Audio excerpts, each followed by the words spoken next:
राजकारणामध्ये शांत राहून, पडद्याआड राहून, मीडियासमोर न येता पडद्याच्या मागे राहून एखाद्याचा राजकारणामध्ये बाजार कसा उठवायचा हे जर कोणाकडून जर का शिकायचं असेल तर त्याचं एकच नाव महाराष्ट्राच्या राजकारणामध्ये येतं आणि ते नाव म्हणजे शरद पवार होय.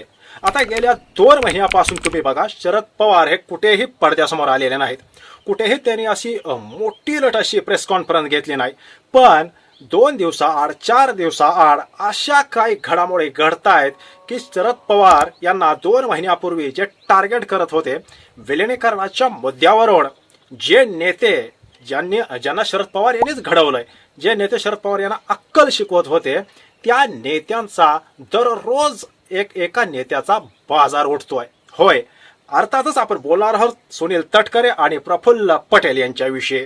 सुरुवातीला ज्या वेळेस अजितदादा यांचं अंत्यविधी झालं त्यानंतर ज्यावेळेस शरद पवार यांनी विलिनीकरणाचा मुद्दा समोर आणला त्यावेळेस अगदी मुश्रीफ यांच्यापासून खास करून तटकरे आणि पटेल या जोडगोळीनं इतकी भयानक टीका करायला सुरुवात केली आणि मग त्यांना साथ दिली, ती म्हणजे धनंजय मुंडे आणि थोडी का होईना छगन भुजबळ यांनी. खरं तर छगन भुजबळ मागच्या 15 दिवसापासून तुम्ही बघा एकदम सायलेंट आहेत. का?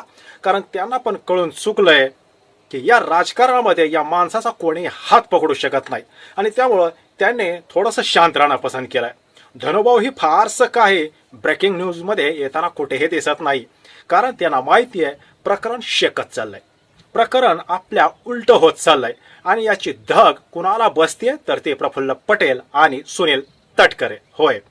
कारण आपल्याला असं वाटत होतं की ही भावकीचं भांडण खूप मोठं जाणार आहे, ही भावकी कधी एक होणार नाही.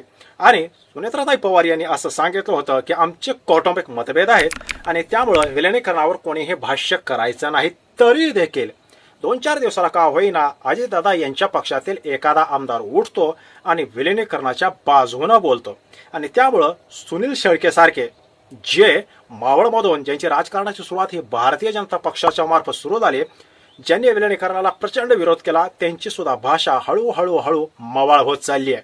कारण या वस्तादांचं म्हणजेच शरद पवार हे नेमकं रोज कुठला डाव फेकतील आणि तो कोणाच्या गळ्यात जाऊन फास अडकेल हे कोणालाही सांगता येत नाहीये. आणि त्यामुळंच आता 2 दिवसापूर्वी झालं असं की सुनेत्राताई पवार यांनी इलेक्शन कमिशनला एक लेटर लिहिलं आणि त्याने स्पष्टपणे सांगून टाकलं की 28 तारखेनंतर मी या पक्षाचे राष्ट्रीय अध्यक्ष होईपर्यंत जे जे काही पत्र तुम्हाला भेटलेले असतील त्या पत्राचा कुठेही तुम्ही विचार करायचा नाही, कारण आय एम बॉस. आता मी बॉस आहे आणि त्यामुळं माझी अध्यक्षपदावर नियुक्ती होण्यापर्यंत बऱ्याच जणांनी काहीतरी काड्या केल्यात याचा सुगावा सुनेत्राताई पवार यांना लागला. अर्थातच झालं होतं काय की प्रफुल्ल पटेल आणि सुनील तटकरे यांनी अजितदादा यांचा मृत्यू झाल्या रे झाल्या 2ऱ्या का 3ऱ्या दिवशी इलेक्शन कमिशनला, म्हणजे यांचं काळीच तरी असं कसं असेल की 2ऱ्या-3ऱ्या दिवशी हे इलेक्शन कमिशनला असं लिहून टाकतात की आता सगळे अधिकार हे कार्याध्यक्ष या नात्यानं प्रफुल्ल पटेल आणि सुनील तटकरे यांच्याकडे गेलेले आहेत. अर्थात ही माहिती सुनेत्राताई पवार यांच्यापासून या दोघांनीही लपवून ठेवली. ही सगळी गुलदस्त्यात होती. म्हणजे काय, भविष्य काळामध्ये जर का सुनेत्राताई पवार आणि शरद पवार यांची राष्ट्रवादी एक जर का झाली तर अजितदादांच्या पक्षामध्ये मोठं बंड पाडायचं, फूट पाडायची आणि इलेक्शन कमिशनला जे पत्र दिलेलं आहे ज्याचा सुगावा, ज्याची खबर सुनेत्राताई पवार यांना अजिबात नव्हती, त्या पत्राचा दाखला द्यायचा आणि अर्थातच इलेक्शन कमिशन तो पत्राला ग्राह्य धरणार आणि सगळे अधिकार प्रफुल्ल पटेल यांच्याकडे देऊन टाकणार. म्हणजे दादांचा पक्ष जाणार कुणाकडे? प्रफुल्ल पटेल यांच्याकडे आणि राज्य पातळीवर तो जाणार सुनील तटकरे यांच्याकडे. पण ज्या क्षणी सुनेत्राताई पवार यांना हा सुगावा लागला की आपल्या विरोध सुद्धा कटकार असताना रचलं जात आहे, आपण अध्यक्ष झाल्यानंतर सुद्धा या सुनील तटकरे आणि प्रफुल्ल पटेल या दोघांनीही त्या पत्राविषयी सुनेत्राताई पवार यांना कसलीही माहिती दिली नाही. तुम्ही बघा किती अंधारात हे सगळं चालू होतं.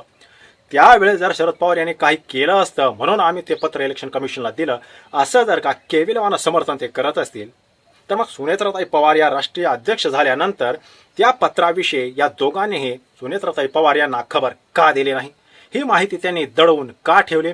त्यांनी जे स्पष्टीकरण दिलं त्या स्पष्टीकरणावरून काल तुम्ही ऐकलं असेल सुनेत्राताई पवार या असमाधानी आहेत, त्यांचं समाधान झालेलं नाही आणि ते समाधान का झालं नाही तर त्यांचं हेच म्हणणं आहे की मी ज्यावेळेस बॉस म्हणजे मी राष्ट्रीय अध्यक्ष ज्यावेळेस झाले त्यावेळेस तुम्ही या पत्राविषयी मला सांगितलं का नाही. म्हणजेच काय की भविष्यामध्ये सुनेत्राताई पवार यांना सुद्धा बाजूला हटवून तो पक्ष सगळा हिसकावून घेण्याचा हा डाव होता का, असा संशय आता सुनेत्राताई पवार यांच्या सुद्धा मनामध्ये आहे. आणि दररोज रोहित पवार ज्या ॲग्रेसिव्हली, ज्या आक्रमकतेने, आता 2-4 दिवसापासून तर रोहित पवार हे सुनील तटकरे आणि प्रफुल्ल पटेल या दोघांची नावं घेऊन थेट हल्ला त्यांनी सुरू केला आहे.